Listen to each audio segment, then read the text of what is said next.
ஈரோடு, திருப்பூர் உள்ளிட்ட 8 மாவட்டங்கள் தவிர பிற மாவட்டங்களில் ஏற்றுமதி நிறுவனங்கள் செயல்படலாம் என்று தமிழக அரசு உத்தரவு பிறப்பித்திருக்கிறது. கூடுதல் விவரங்களை செய்தியாளர் அபினேஷ் வழங்க இணைகிறார். அவரிடம் பேசலாம். அபினேஷ், தகவல்கள்.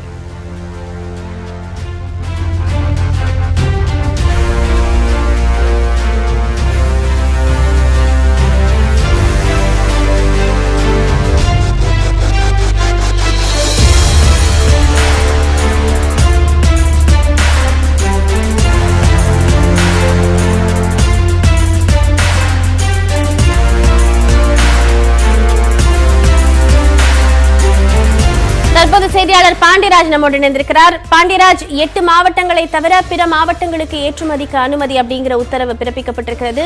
தடை செய்யப்பட்ட மாவட்டங்கள் எவை? எந்தெந்த மாவட்டங்களுக்கு எந்தெந்த பொருட்களுக்கான ஏற்றுமதி தற்போது நிலுவையில் இருக்கிறது?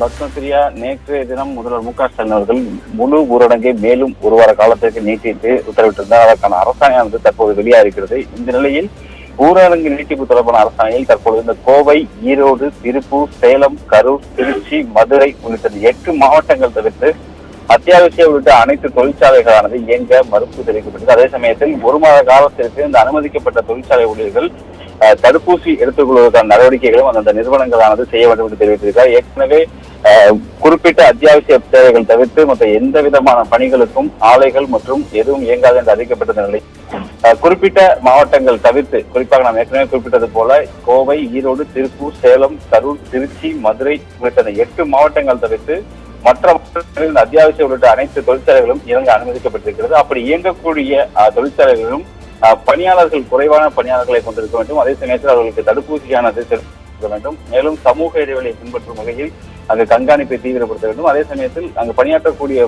ஊழியர்கள் அனைவரும் மாஸ்க் உள்ளிட்ட இந்த சமூக இடைவெளியை பின்பற்ற வேண்டும் என்பதுதான் தெரிவிக்கப்பட்டிருக்கிறது. பத்மபிரியா, நன்றி பாண்டியராஜ், தகவல்களை பதிவு செய்தமைக்கு.